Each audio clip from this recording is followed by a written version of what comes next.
Hello, Awakened Anesthetists. What you're about to hear is the live Season 5 finale. It was an interview on stage at the 2026 American Academy of Anesthesiologist Assistants, also known as the CAA National Conference. This conversation was truly, absolutely a dream come true.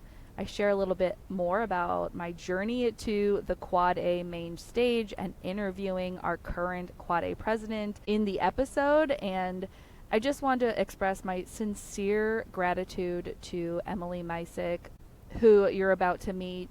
She is an incredible CAA. She's an incredible human being. And this episode was everything I absolutely hoped it would be. The feeling in the room was just so supportive and connected. Emily just really shined on stage. Her story is so unique and so poignant and really delivers on this promise of your dreams are closer than you think. Not to say that dreams don't take a lot of work and effort, but I know in the growing pre-AA community, this CAA profession dream can feel so far away. And Emily's non-traditional story really highlights how when you keep going, keep pursuing your dreams, your goals, and little by little, you do get closer to achieving them. And 6 years into that dream, you might also find yourself the CAA president. So I hope this final conversation is as expansive to you as it was to me talking to Emily, as I heard from so many people who are in the audience listening. So inspired by Emily's story. Please share this episode if it touches you, or if there's someone in your community who's maybe considering becoming a CAA but has a more non-traditional path. Truly lets you really feel that anything's possible. All right, on to the episode.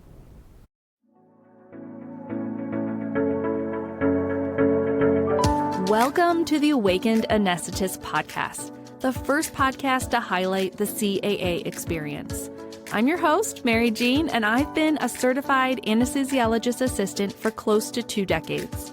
Throughout my journey and struggles, I've searched for guidance that includes my unique perspective as a CAA. At one of my lowest points, I decided to turn my passion for storytelling and my belief that the CAA profession is uniquely able to create a life by design into a podcast.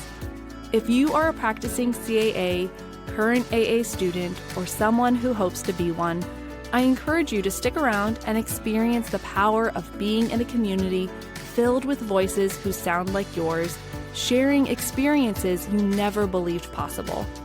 I know you will find yourself here at the Awakened Anesthetist podcast. Welcome in.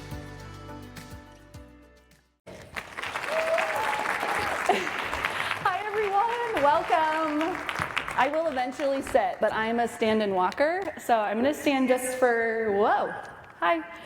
Welcome, everyone. I'm just going to stand for a little while I just introduce you to Awaken Anesthetist podcast live recording. You may not know that there's a podcast specifically about the CAA, SAA, pre-AA experience, but there is. I've been recording episodes since 2021. It started as to fill a need, to hear the stories that I needed to hear to go to my next level. I work in Kansas City, Missouri, and we tend to only know the story of the 5 or 10 people we work with. And so it can be a little isolating when you want to do something like work part-time or work in a different environment and you have no one to look to. So the mission, the ethos of the podcast has always been to share CAA stories as expanders to expand what's possible inside this profession. So what you're about to hear is the season finale, the 5th process episode of season 5. And I just wanted to give you a little bit of backstory about how I got here. So you are standing right now inside my biggest dream. In 2021, when I was starting the podcast, I actually had started one in 2020 with my husband called Growth Minded Marriage. Loved podcasting. I am an amateur storyteller. I love to hear people's stories. I'm a curious question asker. And when that first podcast kind of came to its end, I thought, I want to do this for my profession. And in 2021, I was doing my New Year's Eve journal sesh, and I said, one day, maybe in the next 10 years, I want to be live on the CAA main stage, interviewing our current Quad A president and showing the human behind the presidency. Because even for me in 2021, I had been a CAA for like 13 years at that point. The Quad A president was like lofty, pie in the sky, not the human being that you're about to meet. And I wanted something different. So I had been podcasting for 4 seasons, and we were coming up to the 5th season, and I just wasn't sure I could do it anymore. I had some big dreams of my own. I wanted to work part-time. Currently, I'm working PRN 1 day a week to make space for some teaching that I had a real passion for. And I lost my health insurance when I went PRN. So I'm not sure exactly if you all know how much health insurance is. Currently, I'm paying $2,200 a month for my family's health insurance as a sole provider. My husband's also self-employed. And I had the good fortune of being a +1 to the Harmony Anesthesia Staffing's party last Quad A 2025, and I developed a relationship with these 2 gentlemen you're about to meet. And we were initially thinking a sponsorship, that they would allow me to continue podcasting for this 5th season, telling our stories.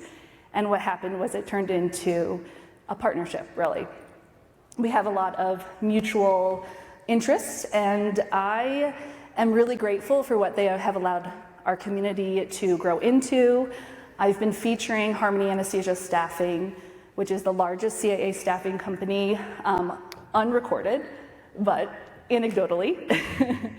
And I've been telling you their story. You've met Rad, the founder, in one of our Process Series episodes, and you've heard how he came from, again, a little dream seed into what Harmony is today.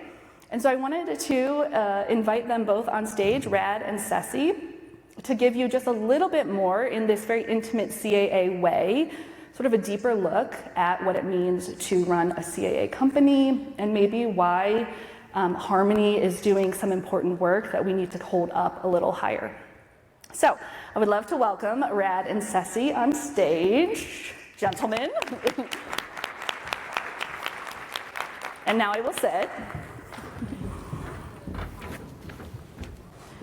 So I've been getting to know these gentlemen. I didn't know Rad and really didn't know Ceci until a year ago, until we started talking about what a partnership on Awaken Anesthetists could look like.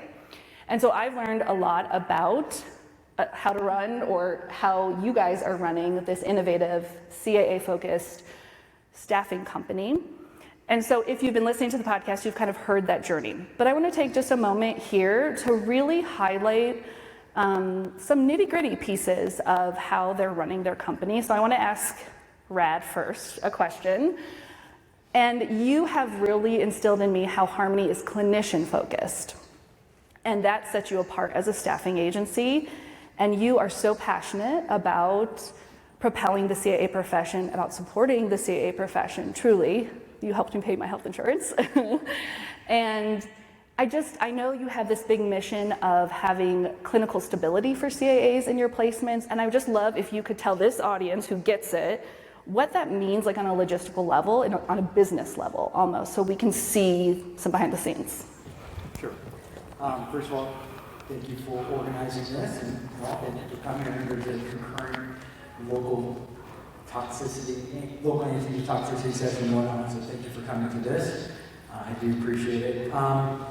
So to answer your question directly, we're using locums as a pathway to expand our scope of practice as CAAs.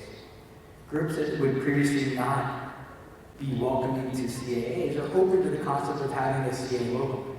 So that opens the door for us to enter practice groups that wouldn't previously be open to having CAAs. Now, to answer your question about stability, we have these direct relationships with groups.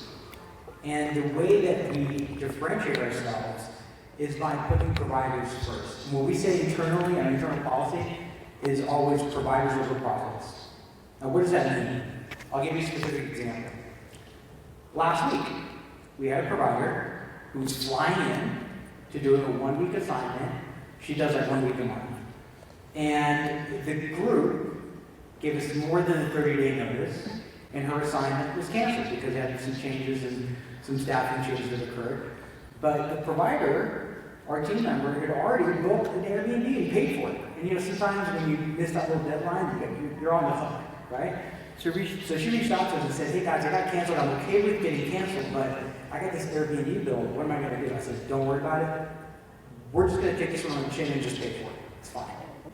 And that's just one small example of how we don't put profits over providers, right? And then secondly, on the client side or the facility side, when we're working with hospitals, it's about hyper accessibility. When a client calls me, I don't care if I'm at the Eiffel Tower or on a ski lift, I'm answering that phone call. And so we're hyper accessible. So when there's an issue, we can address it very quickly. Let me give you one more small example. It's 8 o'clock at night on a Thursday. I get a text message. Hey Rad, we're super short-staffed. We had one of our W-2s out on bereavement leave last minute. We really need someone for tomorrow. It's 8 o'clock at night. I'm like, okay. And what do? If I can't find somebody, I've personally gone in to our client sites where I have privileges, and I will step in and take care of that client. Ceci has done the same. So that's how we maintain really good relationships with our clients, which translates into long-term assignments for our locals. So instead of having a 3-month assignment where you're going to have to get, re-credential to another facility, we have these good relationships that allow some of our locals to be on the same assignment for like 3+ years. It sounds crazy, but it does happen. So I'm sorry it's a long way to answer, but I love it, Rad. Tell me more. Ceci, let's cut to the chase here, because there's other locums agencies out there that staff CAAs. So I would just love to just tell us why a CAA should choose to work with Harmony. Sure, thank you. Thanks again for having us. Set you up. I'll be back there. So keep in mind that Rad and I are both CAAs. Okay, we both trained at Emory, go Emory. And we've been practicing for 10+ years, 15+ years. Being clinician owned, I think it provides us an advantage, especially when we're talking to our clients. They know that the CAA community is a very small community, and we definitely market the fact that we do have the most CAAs that work for Harmony in the country, for any agency, I should say. Non-anecdotally. I keep saying it. So I think they understand that when we present a provider to them as a candidate for locums assignment, that we've gone a little bit above and beyond what your standard typical agency will do when they're presenting a candidate to a site. That's number one. Number two, I think the biggest thing, and I think the thing that probably will have more of an effect on y'all, is the fact that we're not just doing this as a business. It might have started that way. This was supposed to be a small side business for us, but it obviously morphed into what it is now. But our vision and our mission statements kind of changed, and it's not about us anymore and our families. It's more about our CA community. And it is now become a driving mission for us to ensure that wherever we're licensed so far, that we should have locum opportunities for CAAs. And so we're halfway there in the current state of affairs. We got a long way to go. And that also manifests itself in how we also give back to our community, right? Obviously, we're a sponsor of the conference. Rad is a sustaining member of Quad A. He's on the legislative committee. I have multiple roles. I'm a board member of Quad A. I'm the current Tennessee AAA President, because that's my home state. I'm a GAAA board member. I started as a student clinical coordinator at Emory, morphed into a chief, and then now I'm doing this. So, and we're still active clinically as well. You know, we like to stay relevant in the space. I don't want to lose my skills, all that money I paid Emory to become what I am. Brad does cardiac on Mondays and works at another institution on Wednesdays, and I work 4 days a month. So we don't sleep. Yeah, they don't. They do answer emails readily. I think, and both of us, we love having conversations with people that are even just considering this. I think the opportunity is great in the current state of affairs, but at the end of the day, it's about what we can do for our community, and that's about it. Thank you, guys. I have on screen the QR code to book a 15-minute call that's totally free. It's an informational session with Rad or Ceci directly to them if you're interested in working locums. And I'm just eternally grateful that I said yes and you said yes, and I really have appreciated what you've brought into my life. So thank you very much. And this is not the last you'll hear from Rad and Ceci, but they're going to go take your seats. Thank you. Thank you. All right. Should we ask Emily to come up? Emily, do you want to come on stage and start your podcast as our Quad A 2026 president? Miss Emily Mycyk takes the stage. Let's give her a round of applause. Right here, maybe. Thank you so much. Well, wow, thanks, guys. What a turnout. Amazing. This is incredible. Yeah, so how are you? Phenomenal. This weekend is incredible. Yeah. I can't stop saying that word, apparently. It's my favorite word. No, I'm great. You know, taking in everything I can, trying to meet as many of you guys as I can, and just thankful for everything we were able to do this weekend. Yes. Let's meet you. I like to do a rapid fire. I like to ask the awkward sort of personal questions to start things off. It sometimes to break the ice. Perfect. Let's do it.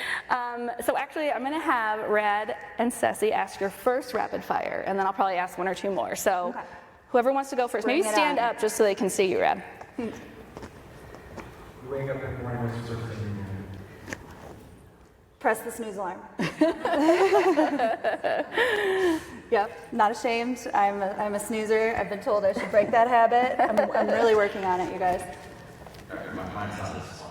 I think this is important. So when we interview candidates, when we want to come over us, this is the first question I ask. I'm always curious. How did you find out about the profession? Ooh, great question. I am from Illinois, for those of you who don't know that, and I didn't know what CAAs were. And we're going to kind of get into my non-traditional path to becoming a CAA. But long story short, I Googled PAs in anesthesia one day. And I think we were going to share more in some following questions. But I had the hopes and dreams of becoming a PA at one point, but was very interested in anesthesia and thought, you know, I don't really want to go the nursing route. Is there something else I can do? And so a short Google search and some friends in lacrosse, a couple physical therapists who hooked me up with a shadowing opportunity because they had a patient who was a CA. And that is my roundabout, very brief explanation of how I found out about the profession. Good questions. Very good Good job. Okay, I have a couple. How many hours do you work on clinically, and then how many hours do you work Quad A President stuff? A week. Depends on a week. Yes. I am full-time at UW, so I do 40 hours a week. Okay. And for Quad A, I would say I do anywhere from 20 to 40, so almost a part to full-time job on the side. You know, this is a really busy time for us, right? It's legislative session, we have our conference, a lot of really great big events are happening. So it's a busier time on the Quad A front. In the summertime, you know, perhaps a little bit less, but it is a labor of love, and I couldn't be more proud to do it. I was going to ask you how many hours of sleep you get, but we can calculate that. You know, I've been making it a priority, really trying. Good. You know, I get at least the 6, but I'm going for Good. 7. I'm Amazing. at like a 60%, you guys, for my monthly average.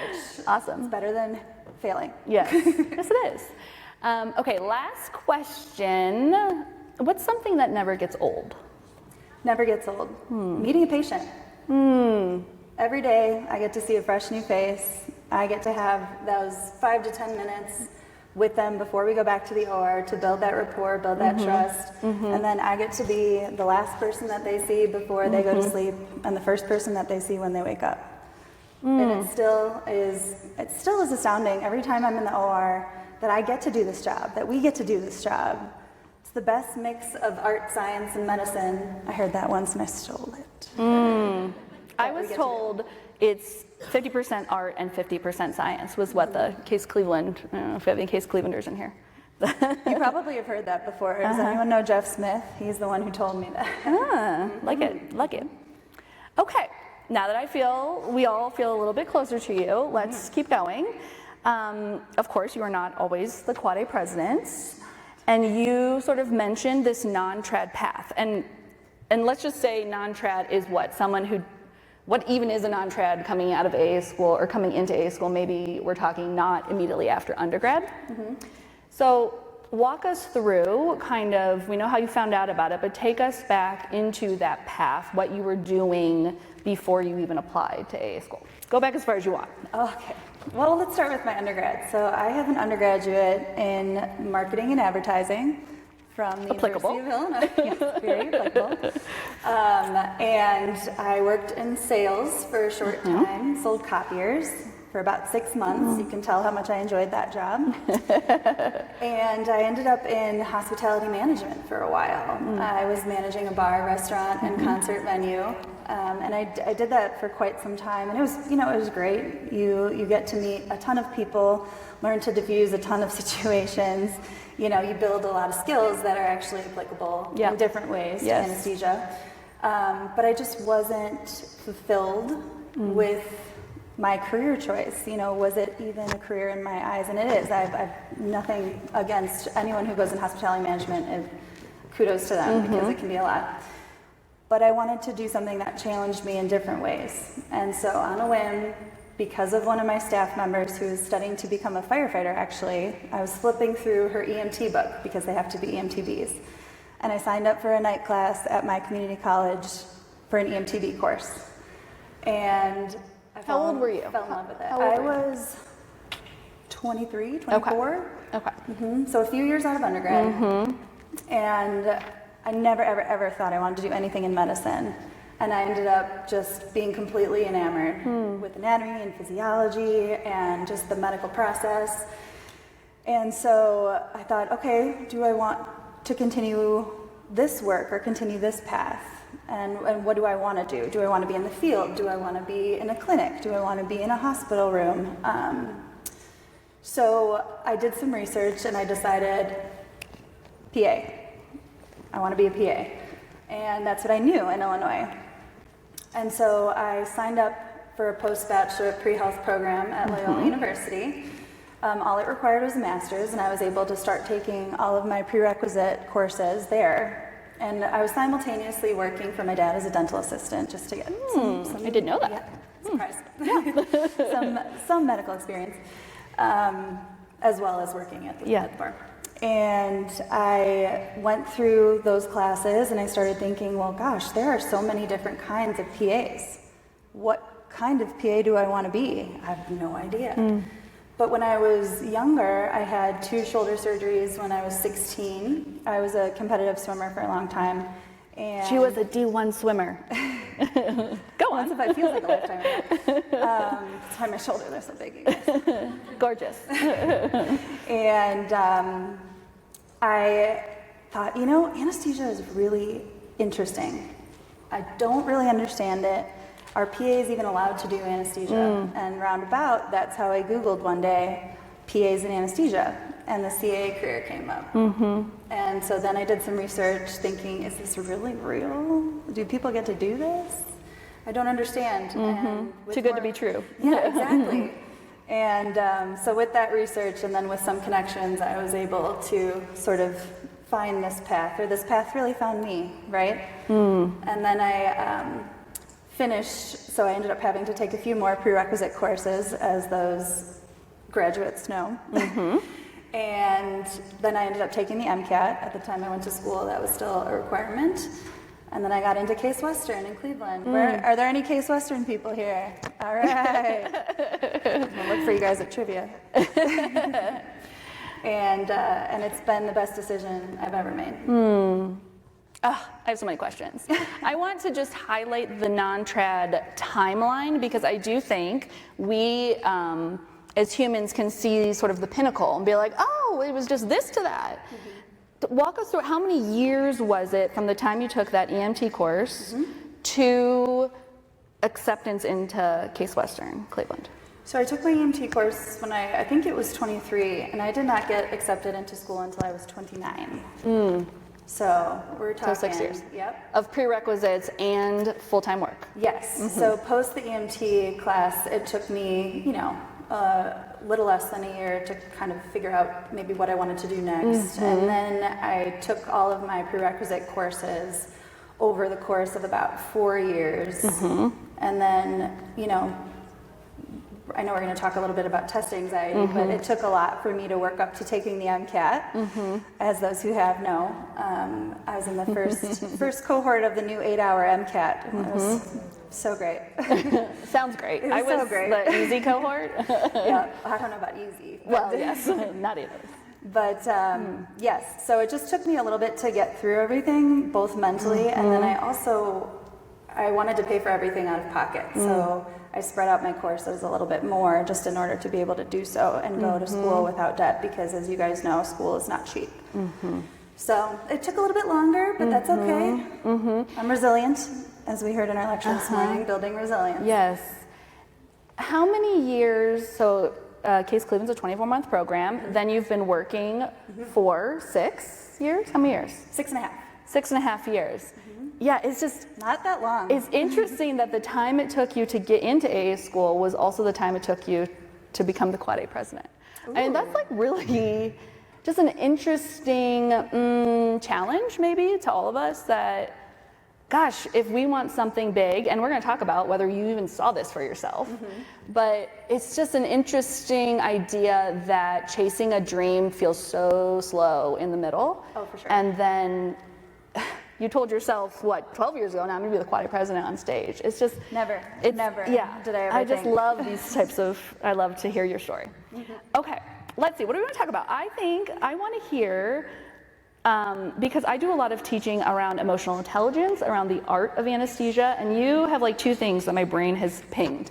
One is that I know you were a bartender, correct? I sure was. For years and years, and then moved Can up. sling them with the best of them, Yes, you guys. I love that Now for I you. just do it in a different way, right? Yeah. So let's first start with the transferable skills that you had from being a bartender. Let's talk interpersonal communication, reading the room in anesthesia. Like, can you pinpoint, I pulled this skill and moved it into the operating room? I'm just curious. Oh, for sure. I think, multitasking, first and foremost, right? When you're 4 deep at a bar and you're trying to get to everybody and trying to do a million different things, and then you're managing staff, so a lot of those things. But really building rapport with people quickly, learning to read, the personalities and what this person might need in this situation, I got from working in a bar.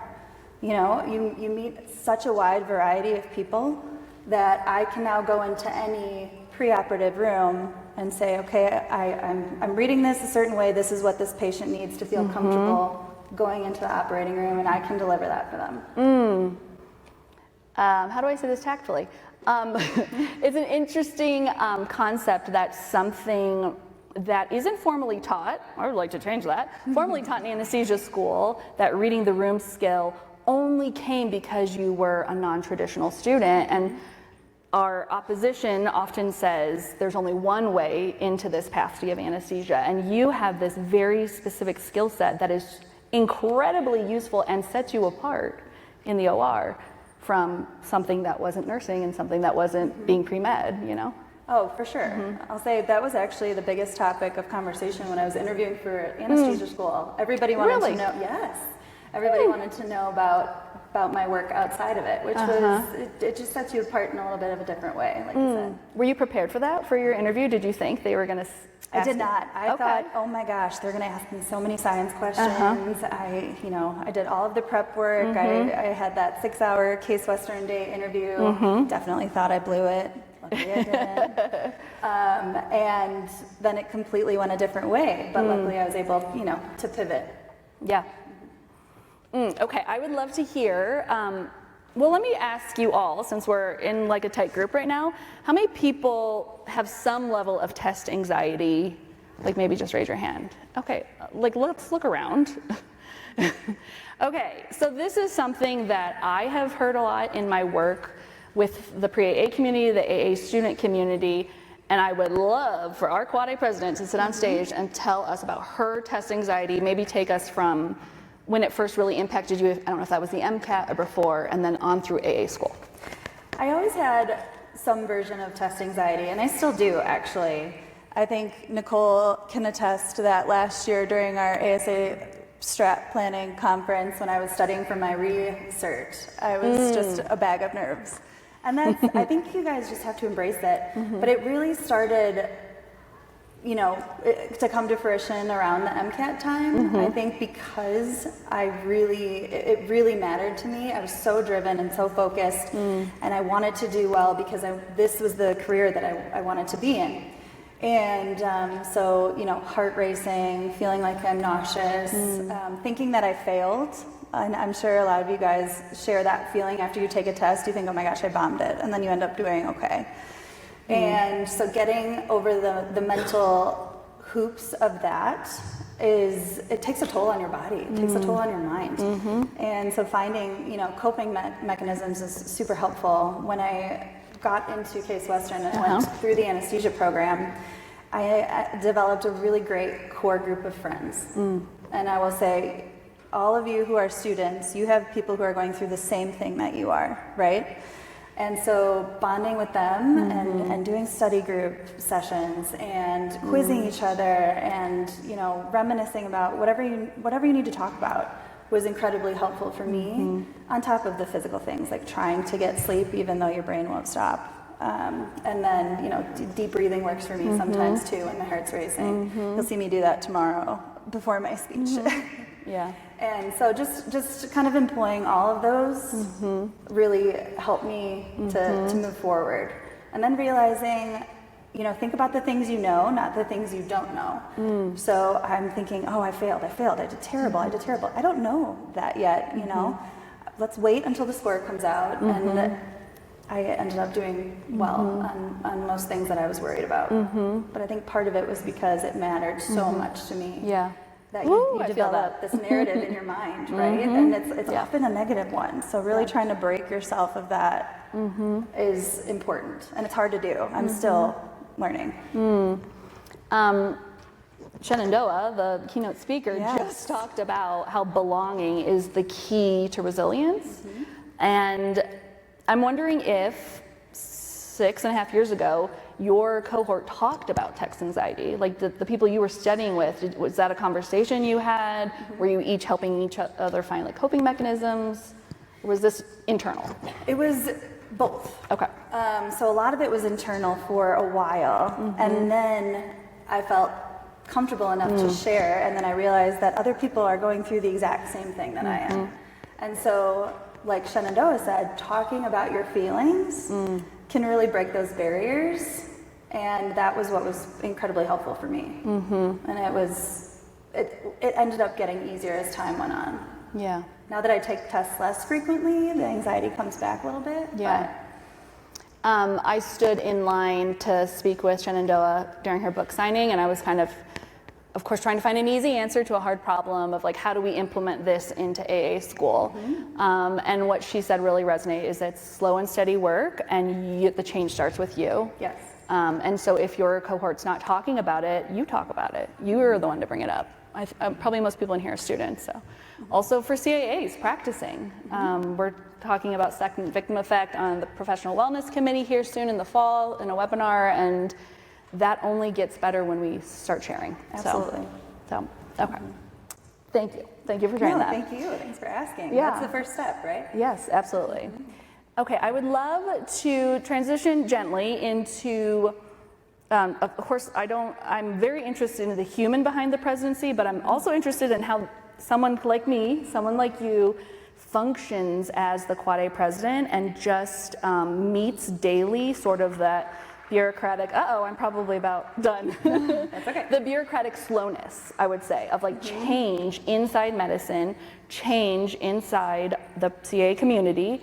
And I'm just curious, maybe if you have any like, oh man, my non-trad path to AA school sort of set me up for this, or how you deal with that slow change on a bureaucratic level. Oh, yeah. And it is slow, you guys. It is. But you know what? I think if it's something you really believe in to your core, you take it day by day and you don't stop the fight, right? You know, a lot of times, you know, Thomas Edison failed 99 times to make a light bulb. All you need is one success. Yeah. It takes time. And if you stick it through, then it's going to be worth it. You know, there was one point in the meat of the pre-AA track where I thought, how am I ever going to get there? Yeah. You know, you look at all of these things down the road that you have to overcome in order to get where you want to go. And for me, what's helpful is taking it a day at a time. And small wins are still wins, right? It may not be where you want to get to, but you have to take steps to get there. It's usually not the most linear line, and there are things that are going to be thrown at you that you don't expect. But building that resilience and sticking with the things that you believe in will get you there eventually. And there are still things as president that I would like to see happen that I know are not going to happen in my presidency track, but at least we can set the stage and make the appropriate steps towards that change. I just want to hold up the fact that you said it's uncomfortable with the speed of change being so slow. Like, nobody likes that. Not even the Quad A president is like, man, can we just kind of... and also, if you're a non-trad pre-AA or you're a CAA trying to make change inside your department, and it's just like, my goodness, this is just never... It is... what's the challenge there? To just focus on the wins, like do the work it takes to find the positive, because our brain wants to find the negative, you know? Right. And building a great support group. Okay, yeah, You know, totally. I will say one at UW, and I've got a few UW people with me here. They're incredible. Yeah. They have supported me every step of the way, and even in my daily job, they're phenomenal. And just, you know, at creating this like beautiful mentality of wellness. And also from the Quad A side, I have this phenomenal group that is just so passionate and so dedicated in volunteering their time. And they're some of my best friends. They become some of my best friends. And I just appreciate everybody who has been with me every step of the way. I didn't say this. Let me say this on your behalf. Every person, Emily included, at the Quad A who is a CAA is a volunteer. And the CAA president is a 3-year role. Correct. Give me the names. Incoming. So it's president-elect, President-elect. president, and then immediate past president. Yes. So it's a 3-year free position to the success and the protection, really. It's both forward pushing and protecting what we have. Yeah. Yep, because you really, I mean, and I think the way that we do it is great because you need that president-elect year to come in and really learn things and make those connections and set yourself up for your presidency year. And it really, honestly, it takes 3 of us to do this job. Yeah. I am not a singular president. I have 2 phenomenal people to my right over here, Jordan Agner and Nicole Moore, who do incredible, can we just clap for them?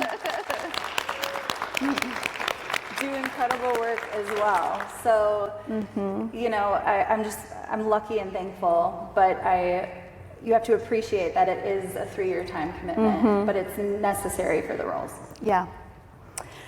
Okay, last question. I'm debating. Okay, I'm going to give up my last question for something that I think would probably benefit everyone more. Is talk to me about when it became possible for you to be the Quad A president, like in your own mind. Maybe the first volunteer thing you did for the Quad A, and then you were like, I'm the person who's going to be the Quad. Like, walk me through that. Oh, sure. So I'm still floored that I'm Quad A president. You guys, it hasn't set in yet. You know, and I did kind of battle a really heavy imposter syndrome for a long time. But when I was a student, I volunteered my time as the sort of the Quad A liaison to my class. And I started there, so I got a little bit of experience with the very preliminary behind the scenes Quad A things going on. And then I was a second year, one of my mentees nominated me for the treasurer position in 2020. The treasurer of Quad A. The treasurer of As Quad a A. first-year clinician. Yep. Yes. And Tracking. yes. And I thought, oh my gosh, am I even qualified? Can I do this? Should I even say yes to this nomination? And so that's, you know, just a little bit of a side note. When you have these opportunities that you think you're unqualified or uncomfortable with, they might turn out to be the best decisions you've ever made to go for it. So I urge you guys to, even though you're feeling uncomfortable, maybe take that on because you might end up loving loving the things you're doing, and so many more opportunities come along with it. But, I thought I had managed a business.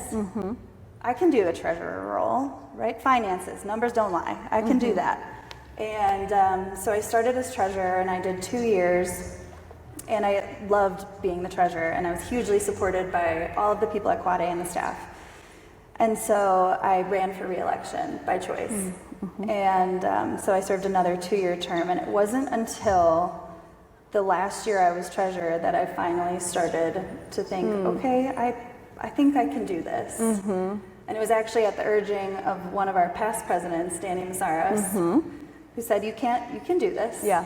This is possible. Put the no out of your mind and just think about it, right? And so I thought about it, and I thought, what the hell, right? I can do this. And so I just want to humanize it a little bit, because it seems really intimidating, but once you're in the thick of it, it's possible for anybody to do. Yeah. I love that. And I love to end on that, because that is the mission that I'm so passionate about in all things for CAAs, that there are many worlds we're not in yet that we can be in. Yep. And so maybe just take a moment to consider what maybe is in your future, what passion lies in you, what skills you have from bartending that are transferable. And I really am grateful that you allowed me to have my own dream come true on this stage. And thank you guys so much for being here.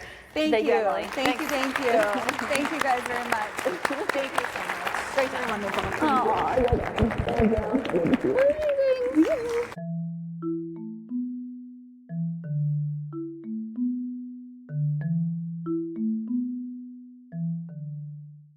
Thanks for listening to Awakened Anesthetist. If this episode resonated with you, share it with a CAA friend, an AA student in your life, or a prospective, and let them know why you loved it. It's the most important thing you can do to support this podcast and its mission. You can always find more ways to connect with me and this CAA community at awakenedanesthetist.com. And while you're scrolling the website, check out my trusted CAA partners who make this podcast possible, with a special thank you to my Season 5 sponsor, Harmony Anesthesia Staffing. Talk soon.